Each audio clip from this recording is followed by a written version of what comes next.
शरीर अपवित्र। शरीर को सजाने में प्रियता है, लेकिन पवित्रता क्या है यह ज्ञान नहीं है। शौचाचार की पवित्रता का बिल्कुल ज्ञान नहीं, बस सजाने की प्रियता है। बाहर से चिकना दिखना चाहिए, लेकिन वो पवित्र है कि नहीं उसको ज्ञान नहीं है। बिल्कुल पता ही नहीं शौचाचार का, पशुवत आचरण है। देखने को मिलते हैं खड़े खड़े लघु शंका कर रहे हैं, मुंह में बीड़ी ऐसे, वही जनेन्द्री को छुआ ऐसे कर, ना हाथ धोना, ना आचमन करना, न पैर धोना, बिल्कुल पशुता का आचरण है। भला पवित्र शरीर है तो मन तुम्हारा पवित्र कैसे हो सकता है? तुम्हारे आचरण अपवित्र हैं, तुम्हारा शरीर अपवित्र है। शौच गए वैसे ही, जैसे हाथ धोया उससे साबुन बस ऐसे निकल पड़े कपड़ा, वैसे सब अपवित्र, पूरे घर में वो पूरा घर अपवित्र। तो समझते हैं कि हम बहुत स्वच्छ, बहुत वीआईपी हैं। वीआईपी का मतलब बहुत अपवित्र हैं, उनको ये ज्ञान नहीं। और एक रंग चढ़ा है नए समय में, जूता मोजा पहनकर भोजन पा रहे हैं।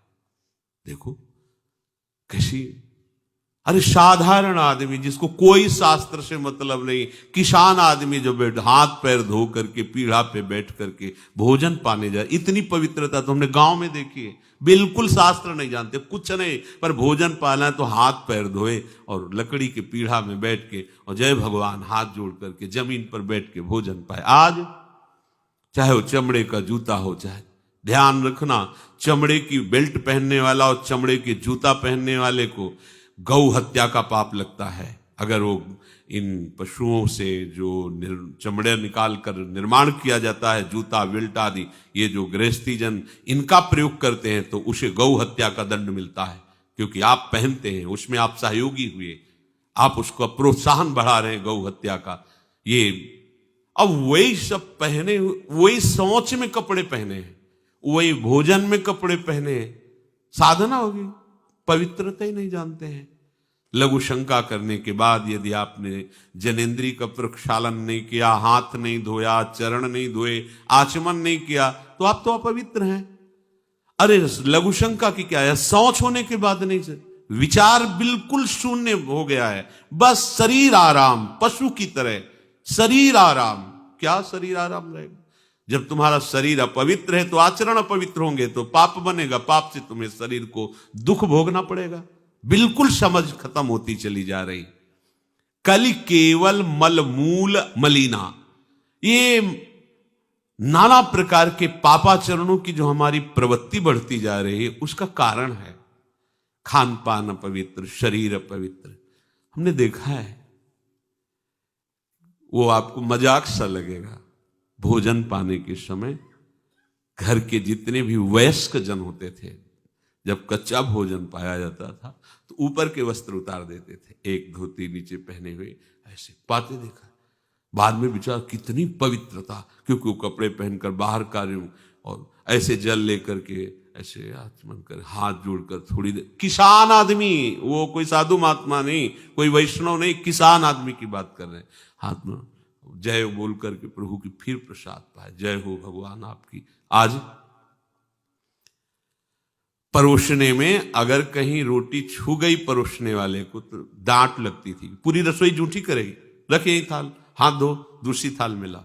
आज उसी से अमुक ले रहा है, उसी से अमुक ले रहा है, उसी से अमुक ले रहा है, वो शराब पीने वाला है, मांस खाने वाला है, गंदे आचरण का, उसी से आप ले रहे हैं। बोले वो तो समाज में चलता है, समाज में तो समाज को लेके चलना ही पड़ेगा।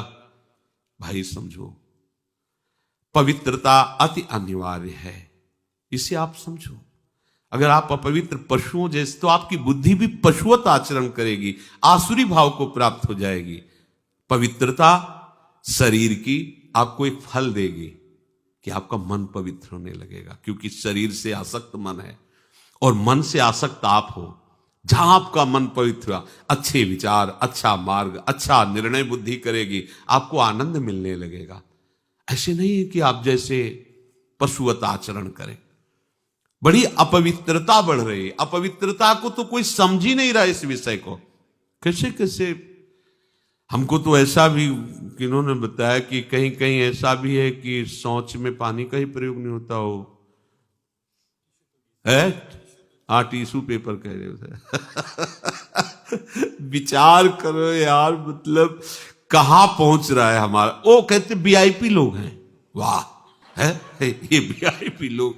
अरे बिना जल के कैसे प्रक्षालन हो जाएगा, कैसे आप पवित्र, कैसे? पर पवित्र होना किसको चाहिए, वो तो पशुवत आचरण है। कलि केवल मलमूल मलिना, पाप पयोनिधि जन मन मीना। जैसे मछली जल में ही केली करती है, ऐसे कलियुगी प्राणी का मन पाप में ही केली करना चाहता है। अपवित्र विचार, कैसी कैसी मलिनताएं बढ़ती चली जा रही। रसोई अभी बनकर तैयार नहीं हुई और ऐसे सो खड़े खड़े वही रसोई, क्या पछता है। अरे एक बार बन जाए उसे थाल में लगाओ। हम नहीं कहते तुम भगवान का भोग लगाओ जाके, नहीं वैष्णव हो, नहीं भजन कर, कम से कम थोड़ी तो पवित्रता। एक बार थाल लग जाए, हाथ जोड़ो, अन्न को ही प्रणाम करो। अन्न ब्रह्म, उपनिषद में आता है, ये अन्न ब्रह्म है, उसे प्रणाम करो। वह हमारे जीवन को पुष्ट करता है, हमें भगवत भाव हाथ जोड़कर। कहां हाथ जोड़े, वो तो जूता पहने वैसे ही सब, कोई खड़े खड़े खा रहा है, कोई मतलब ये हो क्या रहा है। हमने देखा है पहले बारात आती थी तो पट्टियां बिछाई जाती थी, गोबर से जमीन लिपी होती थी, दो आदमी पात्र लिए खड़े, सबके हाथ पैर धुलाए, सब बैठ गए, फिर सबको परोसा, माताएं मंगल गीत गा रही, परोसा जा, कितना पवित्र होता था। आज कोई ऐसा कम ही मिलेगा जो शराब न पिए हो, कोई ऐसा कम ही मिलेगा जो उद्दंडता न कर रहा। पशुता बढ़ रही ना, कैसे कल्याण का तो शब्द ही नहीं उनको कि कल्याण क्या, उनका यही कल्याण है, बस जनेन्द्री रसेंद्री की तृप्ति होती रहे, उतना ही वो सब कुछ समझते हैं। गोस्वामी जी कह रहे ये नाम कामतरु है, सब कामनाएं पूर्ण करने वाला है, और ये काल का भी काल है। देखो नाम अगर जिह्वा पे विराजमान है तो अपवित्र पवित्रो वा सर्वावस्थांगतोपि वह यह स्मरेत पुंडरीकाक्षम सवायाभ्यंतर शुचि। बाह्य और अभ्यंतर से पवित्र। पर यदि आपने सदाचार का पालन नहीं किया, शौचाचार का, तो नाम में रुचि होगी नहीं, ध्यान रखना। अगर कोई ऐसे नाम में रुचि, जब मनाया मुझ उठाया, जब मनाया, कैसी कैसी पशुता है, चिड़िया की तरह चुनते रहते हो। अरे एक बार, दो बार, तीन बार एक अपने भोजन का समय निश्चित करो, थोड़ा शांति से बैठकर भगवत भाव में आकर तब भोजन पाओ, वैसे ही आपका भाव बनेगा जैसा भोजन आपका है। पाते समय जिन भावों से आप युक्त हैं, लोग चिंतित रहते, परेशान रहते, क्यों? क्योंकि भोजन पाते समय परेशान थे, तो अब वो भोजन का जो रस है ना, वो केवल परेशानी पैदा करेगा। मान लो हमारी बात, ये निश्चित बात, भोजन के समय सारी चिंताओं को छोड़ो, आनंदमय होकर भोजन, प्रसाद में भगवत भाव से पाओ, वो भोजन ऐसी बुद्धि पैदा करेगा, आप आनंदित रहोगे।